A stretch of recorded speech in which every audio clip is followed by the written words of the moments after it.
Good evening, friends. Let me start with a question that rarely gets asked in mainstream media. What happens when people who have been dismissed as powerless suddenly demonstrate their ability to change the balance of power? That is precisely what we are witnessing today. Yemen, often painted as the poorest nation in the Arab world, has delivered a stunning reminder to Israel, the United States, and indeed the global order that resistance, even from the margins, can shake empires. When we talk about warfare in the Middle East, narratives often paint a picture of overwhelming technological superiority on one side and hopeless weakness on the other. Israel, backed by the United States and fortified by cutting-edge missile defense systems like Iron Dome and Arrow, has long cultivated the image of being unbreakable, untouchable, and strategically unassailable. Yet the missile barrage launched by Yemen, led by the Zulfiqar system, has shattered that assumption in a way that reverberates far beyond the battlefield.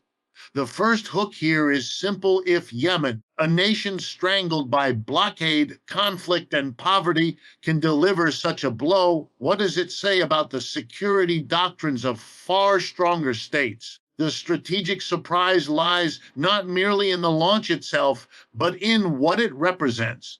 Yemen has been underestimated for years, portrayed as a fractured, war-torn country whose people were surviving rather than strategizing. But in military history, some of the most decisive moments occur when the underestimated rise from the margins and strike where no one expected. That is what we are witnessing here. The Zulfiqar missile barrage is not just an attack. It is a message. It tells Israel, and by extension the global powers that support it, that no fortress is invincible, no defense system is flawless, and no enemy should ever be dismissed as incapable. Think about the psychology of this strike. Israel has built much of its foreign and domestic posture on the idea of total security, reinforced by its narrative of technological dominance. Missile defense has been its trademark, its guarantee, its shield against adversaries near and far. Yet, when missiles from one of the most impoverished nations in the region pierce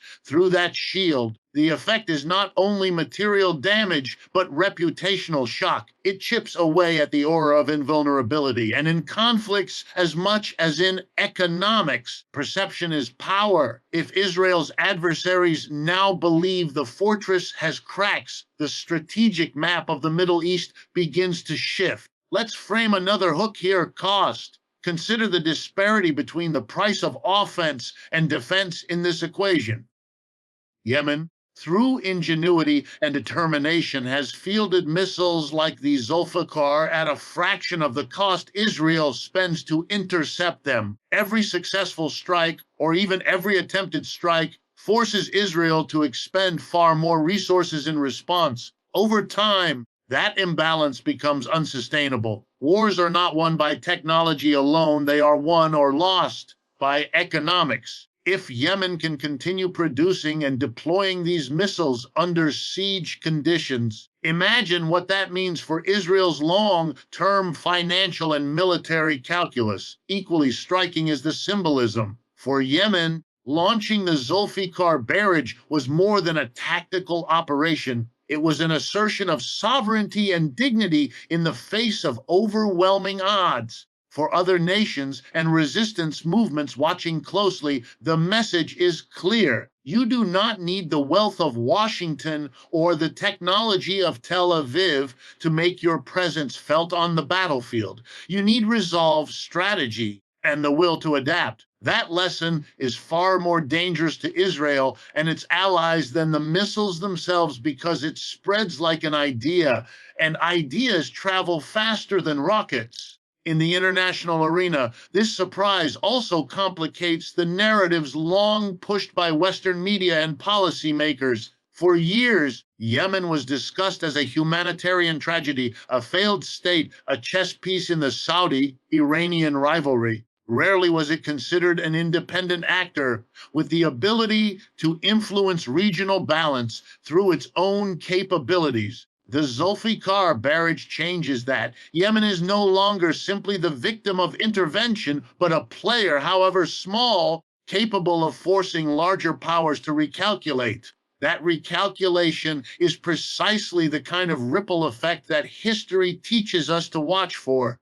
Remember Vietnam, remember Afghanistan. Again and again, the underestimated have forced the dominant into rethinking their strategies, often with consequences that reshape the global order. So here is the sharpest hook of all. What if this is not a one-time shock, but the beginning of a new pattern? What if Yemen has not only developed the Zulfiqar system, but the infrastructure, the expertise, and the determination to replicate such operations regularly? For Israel, that would mean an unending drain of resources, an erosion of confidence, and an ongoing vulnerability that no Iron Dome can permanently solve. For the world, it would mean that the balance of fear and deterrence in the Middle East is no longer one-sided. The Zulfiqar missile barrage was a strike, yes, but more importantly, it was a revelation. It revealed that the underestimated cannot be ignored forever. That power is not as stable as it appears, and that even nations pushed to the edge can rewrite the script of history when least expected. And that revelation may turn out to be far more consequential than the missiles themselves. Israel's military doctrine has long rested on the perception of invulnerability, a perception carefully constructed through decades of technological advancement and massive financial investment in defensive systems such as Iron Dome, David's Sling, and the Arrow program. These multi-layered shields were not simply weapons, they were symbols of national confidence, political reassurance, and deterrence aimed at both domestic and foreign audiences. But the recent missile barrage from Yemen, spearheaded by the Zulfiqar system, has dealt a blow that goes deeper than intercepted projectiles. The true shock is psychological and strategic. Israel's security has been shaken in a way that dollars and technology cannot easily repair. And here lies the first hook. When a state built on the narrative of superiority suddenly shows cracks in its armor, the ripple effects extend far beyond the battlefield. For years, Israeli officials and their Western allies have promoted the idea that Israel's missile defense shield could neutralize virtually any threat. The Iron Dome, in particular, has been celebrated in media coverage as a miracle of modern engineering, catching incoming rockets with unmatched precision, intercepting upwards of 90% of short-range threats in some conflicts. But what happens when that miracle machine fails to inspire the same certainty? Yemen's strike demonstrated not necessarily that Israel's defenses are obsolete, but that they are vulnerable, penetrable, and costly to maintain. That subtle shift in perception is enough to alter the strategic environment, because security is not only about what your weapons can do, it is about what your adversaries believe they can do to you. Consider the imbalance this creates. Each Zulfiqar missile is relatively inexpensive to produce and launch compared to the exorbitant price tag of the interceptors required to stop it. Israel may successfully shoot down incoming rockets, but at what cost? Each interception burns resources, depletes stockpiles, and demands replenishment from U.S. taxpayers who already foot billions annually in military aid. This imbalance has a haunting historical echo. Empires throughout history have been strained not by one decisive battle, but by the relentless drain of defending themselves against persistent, lower-cost attacks. Yemen's barrage, then, is not just about physical damage. It is about forcing Israel into a long-term war of attrition where the economic math becomes unsustainable. Here is another hook that cannot be ignored: the power of symbolism in conflict. Even if Israel's defense systems intercepted most or all of the Zulfiqar missiles, the fact that Yemen could launch them in the first place delivers a symbolic victory. Imagine the contrast. One of the world's most advanced militaries with unlimited Western backing suddenly being tested by a nation under blockade, starved of resources, and ravaged by war. For Israel's enemies across the region, this is more than news. It is proof that resistance is possible. For populations under occupation or facing military pressure, it is a reminder that the so-called invincible can indeed be rattled. Symbolic power like this often outlasts material outcomes. At the same time, the shock reverberates inside Israel itself. A society that has grown accustomed to assurances of safety may begin to ask questions. If Yemen, from across the Arabian Peninsula, can launch weapons that challenge Israeli defenses, what about closer adversaries with more resources? Hezbollah in Lebanon, for instance, is watching closely, as are Palestinian resistance groups in Gaza. The Zulfiqar barrage raises not only military, but also political stakes. How long can the government sustain the claim of total security when new vulnerabilities are emerging? History shows us that when the public loses confidence in the state's ability to protect them, political consequences follow swiftly. The international dimension adds another layer of complexity. Washington and its NATO allies, who have invested heavily in Israel's defense as part of their strategic architecture in the Middle East, now face uncomfortable questions. If Iron Dome and its sister systems are not foolproof, what does that say about the larger U.S. defense posture in the region? How much credibility can Western powers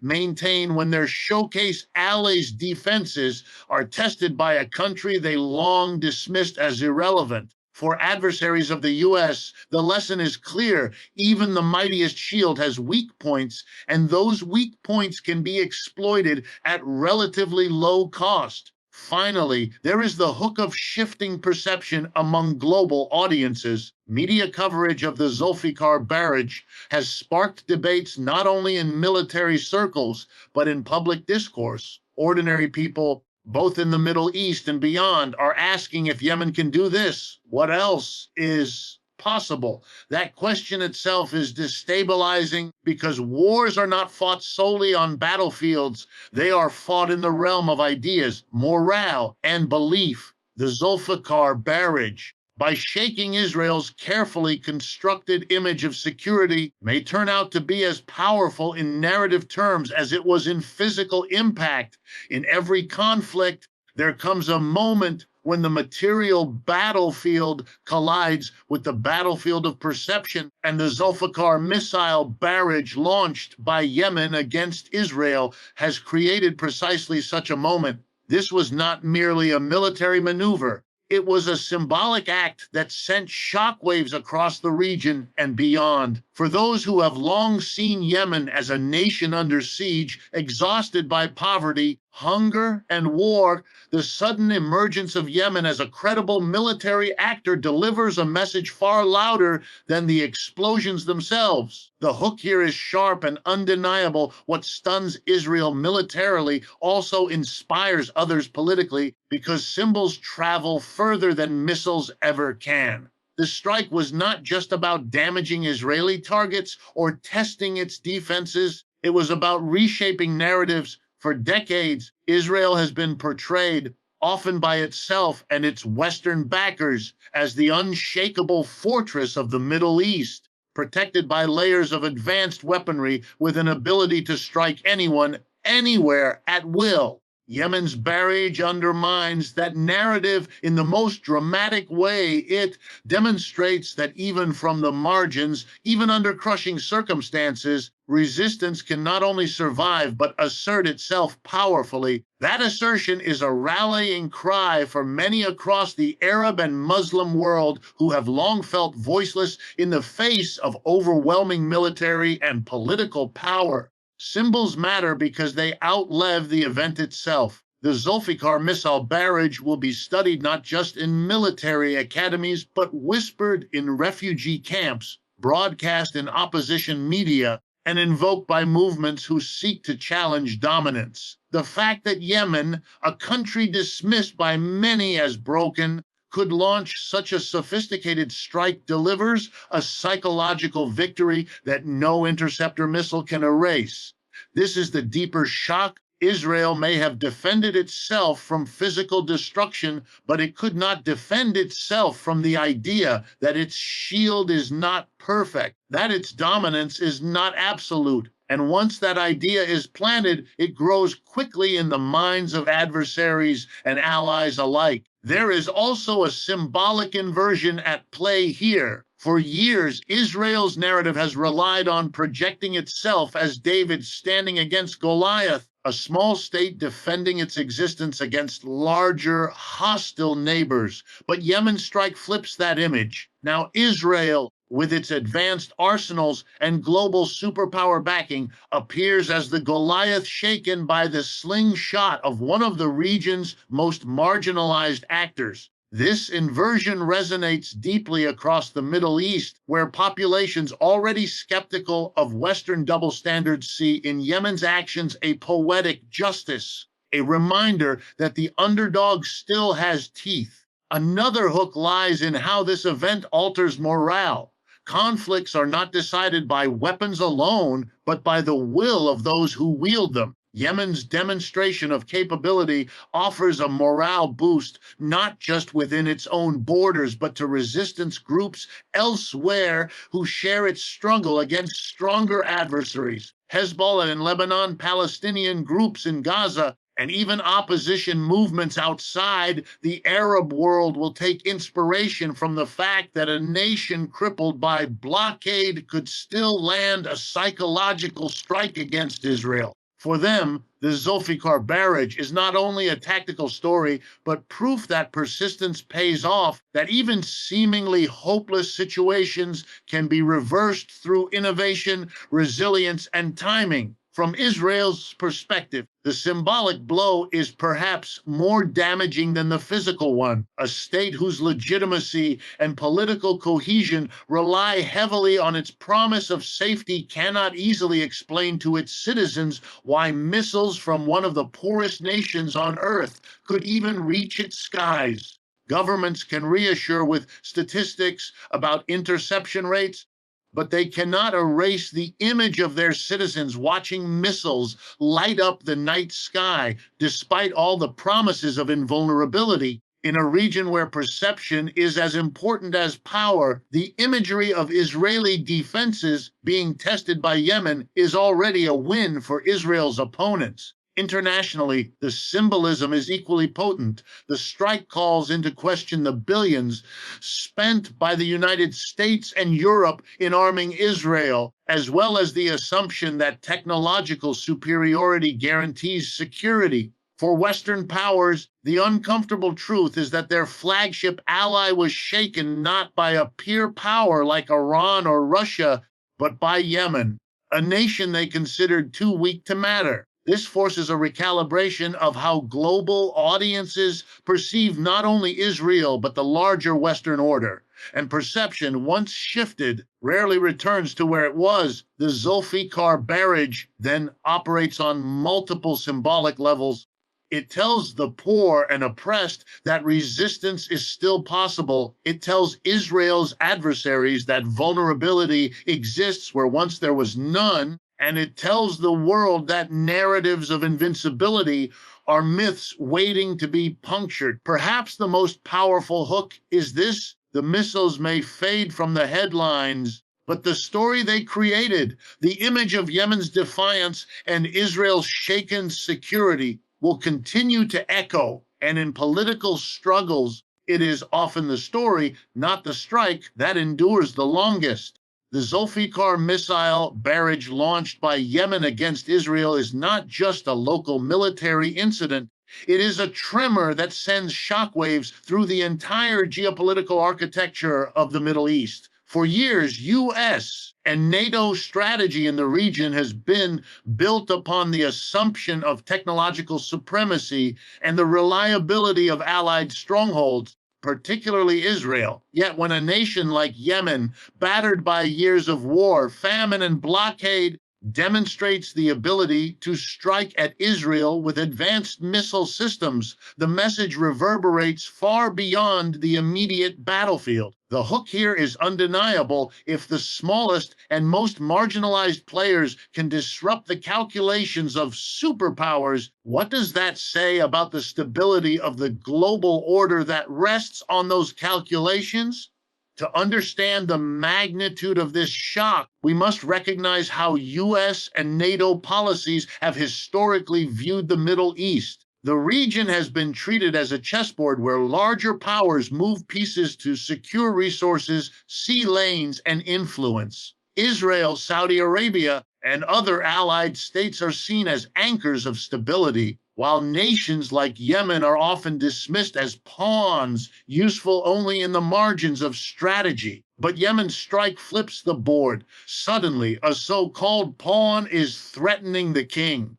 That disruption forces not just Israel, but Washington, Brussels, and every capital invested in Middle Eastern stability to rethink their assumptions. There is also the matter of timing. The world today is not what it was a decade ago. The United States faces growing competition from China, a prolonged conflict in Ukraine, and economic strains at home. NATO is stretched, attempting to balance commitments on multiple fronts. Into this fragile moment, Yemen introduces a new variable that cannot be ignored. Every missile launch from Sana'a toward Israel complicates U.S. diplomatic efforts, military logistics, and regional alliances. The hook here is sharp empires stumble not when confronted by equals, but when bled slowly by the unexpected resilience of those they once dismissed. For Israel itself, this geopolitical shift means a more dangerous neighborhood. It is no longer only Hezbollah in Lebanon or Hamas in Gaza that pose a credible threat. Now even Yemen, hundreds of miles away, has demonstrated its ability to rattle Israeli defenses. If one nation under blockade can achieve this, what happens if multiple resistance groups across the region coordinate? The Zulfiqar barrage is not an isolated event, it is a precedent. And precedents are dangerous because they invite imitation. That prospect forces Israel and its Western allies to prepare for a reality where threats come not from one direction, but from many, stretching defense systems thin and exposing vulnerabilities. Another critical dimension is how this strike emboldens regional actors opposed to U.S. and NATO dominance. Iran, a long-time supporter of Yemen's resistance, will see this as validation of its strategy of empowering allies and proxies. Russia and China, both eager to challenge U.S. influence globally, will interpret the event as evidence that American-backed security models are not as foolproof as advertised. This raises the stakes in the broader great power competition, as every successful strike against Israel chips away at the aura of Western superiority and adds momentum to calls for a multipolar world. The hook that should make Washington most uneasy is the economic one. Maintaining Israel's missile defense against persistent, lower-cost attacks requires a steady flow of U.S. funding and weaponry. Each interception costs vastly more than each missile launched. In purely economic terms, Yemen is forcing Israel and its allies into an unsustainable equation. If this dynamic persists, it becomes not just a military challenge, but a fiscal drain that weakens the credibility of the U.S. as a guarantor of stability. American taxpayers may soon ask why billions are being spent to defend against missiles launched from one of the poorest countries in the world. Finally, we must consider the symbolic impact on U.S. and NATO credibility. For decades, Western powers have justified interventions and alliances in the Middle East by promising stability in exchange for loyalty. But stability is precisely what is unraveling. When Yemen can strike Israel despite every blockade and sanction imposed upon it, the illusion of Western control crumbles. Other nations, long told to fear the wrath of the U.S. if they stepped out of line, are watching carefully. The message is clear defiance is possible, and the costs of challenging the West may not be as high as once feared. The Zulfiqar barrage, therefore, is more than an attack. It is a geopolitical signal flare. It tells the world that the Middle East is no longer a board where only great powers move the pieces. Smaller nations, once thought too weak to matter, are now moving themselves, and in doing so, they are rewriting the rules of the game. For Washington and NATO, this is not just a complication, it is a warning. And warnings ignored often become the catalysts of history's greatest surprises. One of the most overlooked yet decisive aspects of modern warfare is the economics behind every missile fired and every system deployed to stop it. Yemen's Zulfiqar missile barrage against Israel has exposed this imbalance with brutal clarity. The strike was not only a military event, but a vivid reminder of how asymmetry in costs can become a weapon in itself. The hook here is striking. Israel can intercept missiles, but at what price and for how long? If the cost of defending against each incoming rocket vastly exceeds the cost of launching it, then the balance sheet of war tilts dangerously against the side with all the expensive hardware. Israel's missile defense systems are among the most advanced in the world. The Iron Dome alone has been celebrated for intercepting short-range rockets with high accuracy. But each interceptor missile it launches can cost between 40,000 to 100,000. Compare that with the far lower cost of producing and firing a Zulfiqar missile or even less sophisticated projectiles, sometimes only a fraction of that price. The math begins to look unsustainable. Every barrage from Yemen forces Israel to burn through costly interceptors, depleting its stockpiles and demanding constant resupply, often from the United States. That means not only military strain, but political dependence, as Israel must rely on American taxpayers and weapons manufacturers to sustain its defense. This creates a paradox. Israel may succeed in protecting its population in the short term, but every success digs deeper into its financial reserves and erodes its long-term sustainability. Wars are not fought in a vacuum. They are fought within budgets, and budgets, especially when tied to public opinion, have limits. Yemen, under blockade and with minimal resources, is turning this imbalance into a weapon. The Zulfiqar barrage is as much about draining Israel's wallet as it is about testing its walls. The hook here is simple yet profound. Sometimes the most effective strike is not the one that breaks through, but the one that forces your enemy to keep paying for every defense. Consider how this plays into broader regional strategy.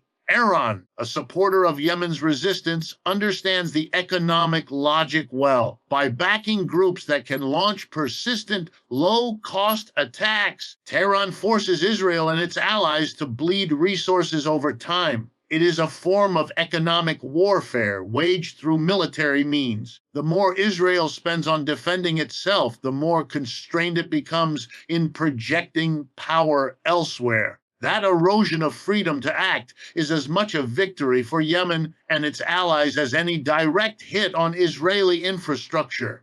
There is also the question of opportunity cost. Every interceptor fired, every system activated represents money that could have been invested elsewhere in Israel's domestic economy, in infrastructure, in social services. Instead, it is diverted into a cycle of endless defense against cheaper, persistent threats. Over time, this can create internal political pressures. Citizens may begin to question why their government is locked in a war of attrition with a far poorer country, why their taxes and foreign aid are being poured into intercepting missiles that cost a fraction of the price to launch. When economic strain meets political discontent, the battlefield shifts from the skies to the streets. Another hook that makes this imbalance dangerous is its potential to inspire replication. Other resistance groups and smaller states are watching Yemen's example closely.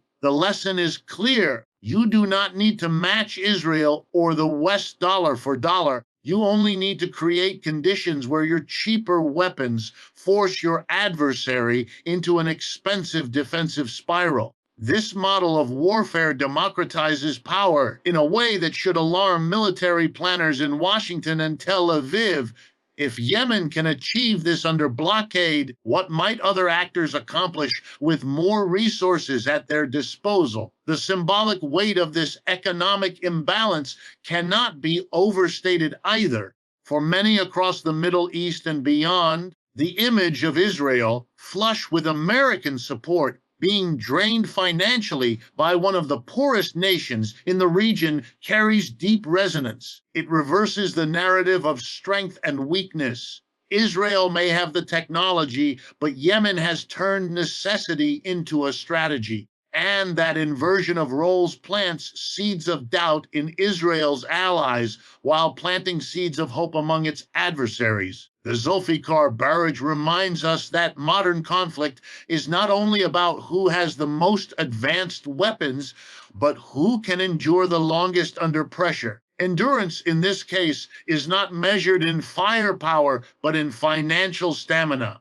The hook that lingers is this: Israel may win the interception battle, but Yemen is betting on winning the economic war. If the cost of defense keeps outpacing the cost of attack, the defender risks collapsing under its own weight. That is the logic of asymmetry, and it is the reason why a missile fired from one of the poorest countries in the world can shake powerful militaries in the region to its core. The Zulfiqar missile barrage from Yemen against Israel is not just a fleeting headline, it is a marker of shifting regional power dynamics that are slowly but surely redrawing the political and military map of the Middle East in its core. For decades, Israel has stood as the dominant military actor in the region, heavily backed by U.S. aid, equipped with some of the most advanced weapons systems in the world, and protected by an aura of invulnerability. But the events surrounding this strike suggest a different story is emerging. Power in the Middle East is no longer exclusively concentrated in state capitals with billion-dollar arsenals. It is being redistributed, often in surprising ways, to smaller nations and resistance groups willing to innovate and endure.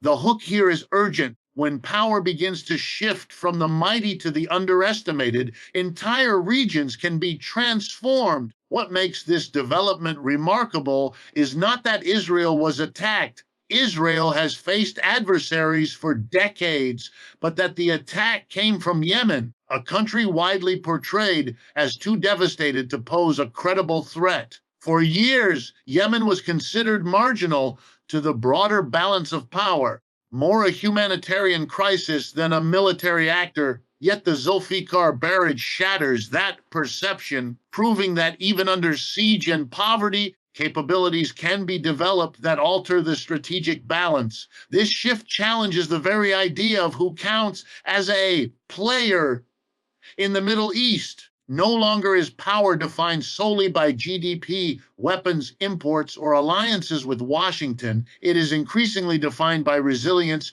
innovation, and the willingness to challenge an established order. This creates a ripple effect across the region. Hezbollah in Lebanon, Palestinian factions in Gaza, and Shiite militias in Iraq are watching closely.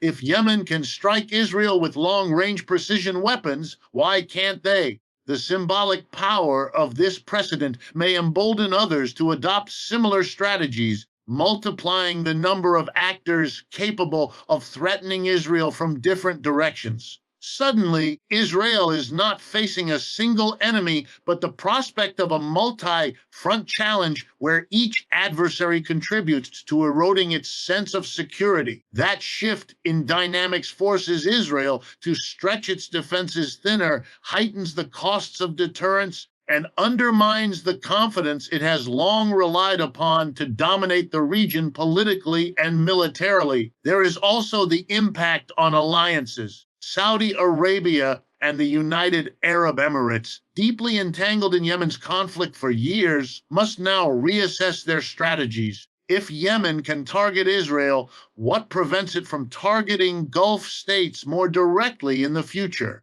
This possibility introduces new complexities into regional diplomacy, where old alignments may begin to fracture and new ones may form. Iran, already a key supporter of Yemen's resistance, benefits from this shift, seeing its influence grow as its allies prove capable of challenging Israel. In this way, the Zulfiqar barrage is not an isolated strike, but part of a broader reconfiguration of power in which traditional U.S.-backed allies are losing ground, while Iran and other challengers gain it. The hook that makes this particularly destabilizing is how quickly perceptions change once power is demonstrated. Until recently, Yemen was discussed almost exclusively in terms of humanitarian suffering, famine, and internal collapse. Today, it is discussed as a nation capable of reshaping regional security equations. That shift in perception is itself a redistribution of power. It forces policymakers in Washington,